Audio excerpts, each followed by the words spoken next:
Será que você vender descoberto é tão perigoso assim? Olha, eu vejo muita gente na internet falando que você ficar descoberto numa call é muito perigoso e você ficar descoberto numa put é muito perigoso. Fazer o famoso strangle ou straddle vendido é extremamente perigoso, que você pode quebrar a sua conta. Será mesmo? Bom, no vídeo de hoje eu vou mostrar para você como que eu, lá na comunidade, acabo executando essas operações que são vendidas em call e put descobertas, tá certo? E vou mostrar que não é esse bicho de sete cabeças como é falado aí na internet. Bom, deixa eu compartilhar aqui minha tela com vocês, minha tela aqui do UpLab. Aqui eu vou colocar um exemplo e vou falar quanto que você precisaria de dinheiro para trabalhar com uma operação como essa, tá certo? Aqui a gente está falando de BOVA11, que é um ativo que eu quero que você pense na sua cabeça assim: o que precisa acontecer para a BOVA11 quebrar, deixar de existir? Nada, né? Assim, não tem como um ETF que replica a performance de um índice que é composto por uma carteira de dezenas de empresas quebrar. O que pode acontecer é uma empresa que compõe essa carteira desse índice quebrar. E o que acontece se uma empresa que compõe a carteira desse índice quebra? Ela simplesmente sai da carteira desse índice e quando tiver o rebalanceamento da carteira, vão entrar novas empresas e vão compor em pontos, né, que geralmente é cotado em pontos, essa falta, esse gap dessa outra empresa. Então, quando você olha um índice, você vai perceber que dificilmente tem um índice que ele abre, sobe, e se você for olhar nos últimos anos ele só cai. Claro, se você for olhar esse índice, às vezes comparado com uma moeda, né, o dólar, como o pessoal geralmente olha o Ibovespa, você pode ver ele andando de lado, até tendo uma queda mais acentuada, mas é muito pelo fator cambial e não pelo fator das empresas estarem desvalorizando nesse período. Tá? Se você olha o Ibovespa em reais, ele recentemente ali até bateu máxima histórica. Tá? Então, assim, um índice ele de uma economia, a não ser que a economia quebre, todas as empresas quebrem, e aí sim é o caos. Né? Mas, pô, se pensar Petrobras quebrar, Vale quebrar, Banco do Brasil quebrar, Bradesco quebrar, Itaú quebrar, pô, calma, né? Acho que se acontece isso, o menor dos seus problemas vai ser sua posição em ação. Mas por que eu falo que não é tão perigoso assim? Primeiro a gente tem que lembrar o seguinte conceito. Deixa eu voltar aqui para mim rapidinho, que eu já compartilho de novo a tela do Pleb. Quando a gente fala de uma call e de uma put, tá? Quando a gente fala de uma opção, a opção é um contrato, certo? A call é um contrato que possibilita ali, te dá o direito de você comprar o ativo por um determinado preço. E a put é um contrato que te dá o direito de vender o ativo por um determinado preço. Então, se você tem um contrato que ou te dá o direito de comprar ou te dá o direito de vender, basicamente, ou você vai ter que comprar ou você vai ter que vender. Simples assim. E quando a gente calcula isso, é meio óbvio que assim, não tem como você quebrar se você não estiver alavancado. Porque eu vou falar assim, se eu vendo uma put de BOVA11, ou seja, eu vendi para uma pessoa o direito dessa pessoa poder me vender BOVA11, beleza. Vendi uma put de strike 120. Então, se a pessoa quiser vender por BOVA11 por 120, eu só preciso ter esse 120 na conta para comprar BOVA11 dessa pessoa. Beleza. Matheus, e se você vende uma call descoberto? Porque a call pode subir infinito. Beleza. Na teoria, pode subir infinito, mas na prática, não. Né? Não tem como subir infinito. Uma hora ela vai estar em algum preço. Ela vai estar em algum preço. Então, por exemplo, vendi uma call de BOVA11, strike 130 e a BOVA11 está 135. O que vai acontecer? Eu vou entrar short no 130, porque eu vendi para uma pessoa o direito dessa pessoa comprar a BOVA11 por 130. Se essa pessoa for comprar a BOVA11 por 130, pelo fato de estar custando 135, eu vou vender para ela por 130.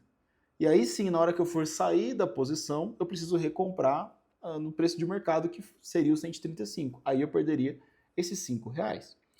Mais R$5, vamos supor aqui que a gente está trabalhando com 100 unidades, seria ali R$500.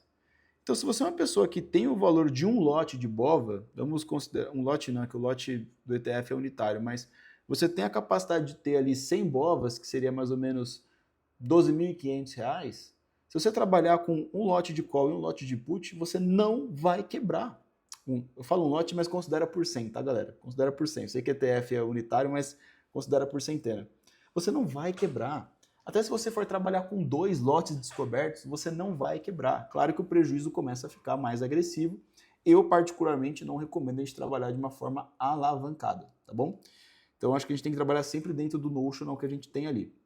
Deixa eu voltar aqui para minha tela. Mas aqui eu quero mostrar para você. Vamos supor que você compre BOVA11, compre um lote de BOVA11 e faça uma venda coberta e faça uma venda de put. Isso é o tradicional. Eu, Matheus, particularmente, não fico coberto nem na call e nem na put. Então, esse valor que eu estaria comprando de BOVA11, eu vou aplicar ali ou num ETF, tem o LFTB11, ou você pode colocar no Tesouro. Tem algumas corretoras, tá? Tem algumas corretoras que estão aceitando ali CDBs como garantia para opções. Mas o que eu sempre recomendo acaba sendo o Tesouro Selic. Só que agora eu vi que recentemente tem um ETF que é o LFTB11, se eu não me engano, tem um parceiraço meu, Geraldo Búrigo, acho que ele me explicou que 90% desse ETF é Tesouro Selic, os outros 10% são Tesouro IPCA, né? Mas está ali indexado a Tesouro. Então você pode pegar esses 12.488 e colocar nesse ETF, que ele tende, já que tem um formador de mercado, tende a acompanhar a renda fixa no período, ou seja, você acaba ganhando uma rentabilidade em cima dessa posição sem depender de oscilação ou variação de preço. Então, o que é muito legal, vamos considerar que a nossa renda fixa está 14,25 hoje, mas vamos considerar que tem uma rentabilidade ali de aproximadamente 1%. Vamos jogar para 12, tirando os impostos ali, vamos fazer um cálculo mais limpo. Então, aqui esses 12.488 iria render aproximadamente ali de R$120, R$124 para você num período de 30 dias, ou aqui 22 dias úteis, né, que seria para o dia 16 de maio. Então, essa posição minha, ela vai ficar numa renda fixa servindo como garantia. E aqui eu coloquei uma call e uma put com uma diferença de strike de mais ou menos R$5. Matheus, como que você faz essa escolha? Tá? Eu gosto de buscar pelo menos 1%. É o que eu sempre falo para o pessoal na comunidade. Então, se a BOVA está custando aqui 124, quanto que seria 1% de 124? R$1,24. Então, fica muito mais fácil de eu procurar uma opção nessa faixa de preço. Obviamente que a gente tem que lembrar que as calls tendem a custar mais caro do que as puts, porque o preço da opção ele é composto por valor intrínseco mais valor extrínseco. Conforme a gente está trabalhando com opções fora do dinheiro, a gente não vai ter valor intrínseco, a gente tem só valor extrínseco. E o que compõe o valor extrínseco? O tempo para o vencimento, né, que seria o θ, a volatilidade, que seria o vega, e a gente tem a taxa de juros, que seria o ρ, a taxa de juros do período. O ρ das puts são negativos, então quando você compra uma put, você ganha a taxa de juros embutida naquele contrato. Quando você compra uma call, você paga pela taxa de juros. Então a call tem a taxa de juros positiva e a put tem a taxa de juros negativa. Isso quando você compra as opções, tá? Mas conforme esse valor dos juros ele compõe o preço, é natural que as calls e as puts, quando estão na linha do dinheiro, aqui do mesmo strike, as calls tendem a custar mais. Ou se a gente pega aqui no caso, que a gente pega uma put com uma diferença de R$5 de strike e pega uma call que tem uma diferença de R$5 de strike, a call tende a custar um pouquinho mais, tá certo? Por conta desses juros positivos. Aqui a gente vai trabalhar vendido. Então, a BOVA está ali 124,80. Se eu vendo uma put que está 1,28, onde eu sei que é aproximadamente 1%, né, comparando ali com o preço do ativo, eu vou lá e vendo uma call de 1,34, né, que foi a última negociação aqui. Aqui eu vou estar pegando R$262 de crédito, que seria algo próximo ali de 2% com relação ao preço do Ibovespa, o preço do BOVA11. Só que eu tenho aquele capital que está alocado ali em renda fixa através de ETF. Então eu tenho mais 1%, mais R$120 mais ou menos. Então seria ali mais ou menos um crédito de R$260 inicial mais R$120 futuros. Qual que é a minha ideia aqui? É tentar fazer pelo menos uns 2%. Lembrando que esse valor do crédito, você tem que considerar sempre menos 15, caso você vá sair com lucro, porque você tem imposto sobre o lucro quando você trabalha com opções e é de 15%, o que é muito melhor que o da renda fixa. Quando você fala uma renda fixa no período ali de 22 dias úteis, que seria o caso, você paga 22,5% de imposto. Então aqui você acaba tendo um bom benefício e para você ter 15% de imposto na renda fixa, somente depois de 2 anos, tá certo? Então aqui é uma estratégia que a gente tende a buscar ali algo próximo de 2% no valor total. Então é uma estrutura que a tendência é que com a passagem do tempo, por a gente estar vendendo as opções, e essas opções quanto mais próximo do vencimento ela fica, menos ela vale, a tendência é que a gente ganhe com a passagem do tempo e desmonte essa operação um pouquinho antes do vencimento, tentando captar ali algo próximo desses 2% que eu mencionei. Para você ver, por exemplo, uma mesma opção que vai vencer aqui no mês de abril, na próxima quinta-feira, no dia 17, porque sexta é feriado, olha quanto que ela está custando hoje. Então, se a gente pega aqui uma call do 130 e uma put do 120, olha isso, está custando praticamente R$1 a menos, né? Seria uma estrutura que se a gente vende ali com esse período, deixa eu tirar aqui, ó, com esse período você teria apenas R$47.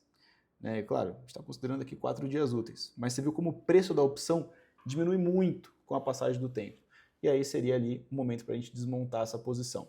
Matheus, beleza, só que a gente tem 2 cenários aqui. Vamos supor, tá? Vamos supor, deixa eu voltar para o vencimento de maio, que eventualmente, BOVA11 sobe muito forte. A gente colocou o cenário legal de ficar entre os 2 strikes, né? Opa, que eu coloquei errado aqui, peraí, pessoal. Tá certo, 120, não, tá certo, 120, 130. Vamos supor que BOVA11 sobe muito forte. Quando que você faz um manejo ou uma alteração nessa operação? Eu sempre gosto de pegar como referência o ponto de break-even, que seria aqui 117 e 132.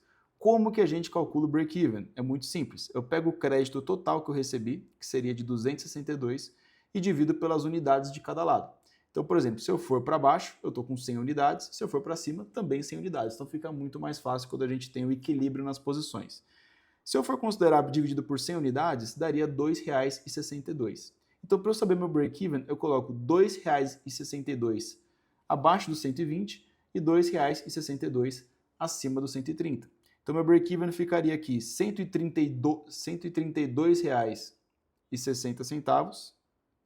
132,62, perdão, 132,62.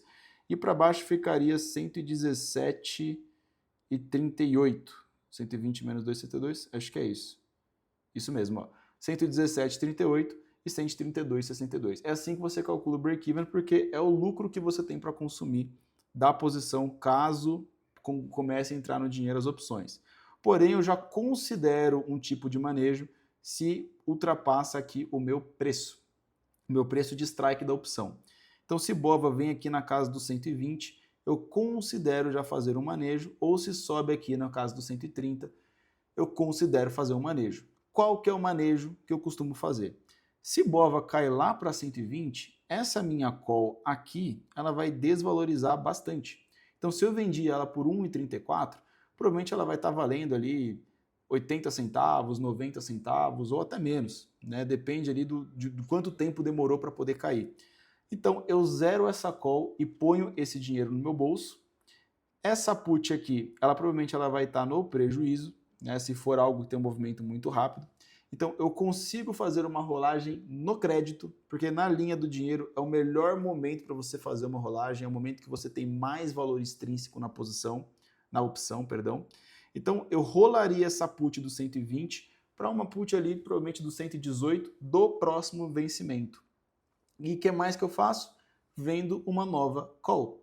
Então, eu venderia uma nova call, por exemplo, na mesma distância ali, mais ou menos uns R$ 2, R$ 3 acima do preço. Quando eu vendo uma nova call, eu vou rolar uma put no crédito, eu vou injetar mais crédito da nova call e eu ainda tenho o crédito da minha outra call que eu coloquei no bolso. Então eu sempre vou fazendo manejos na posição e aumentando o caixa que foi gerado por aquela posição. Se sobe, né, e ultrapassa ali os R$ 130, a mesma coisa. Né? A BOVA, claro que a gente tem aqui exceções, porque a BOVA, se ela está R$ 10 dentro do dinheiro, você geralmente consegue rolar no crédito. Né? É um negócio absurdo, R$ 10, R$ 7, você consegue fazer algumas rolagens no crédito. Mas eu estou considerando aqui o momento que eu costumo fazer o manejo. Então, quando eu faço uma venda de strangle, caso venha para o meu strike da put, eu recompro, vendo uma nova put e jogo uma nova call e ponho o lucro da antiga call no bolso. Se sobe, eu faço o mesmo processo, tá? O mesmo procedimento.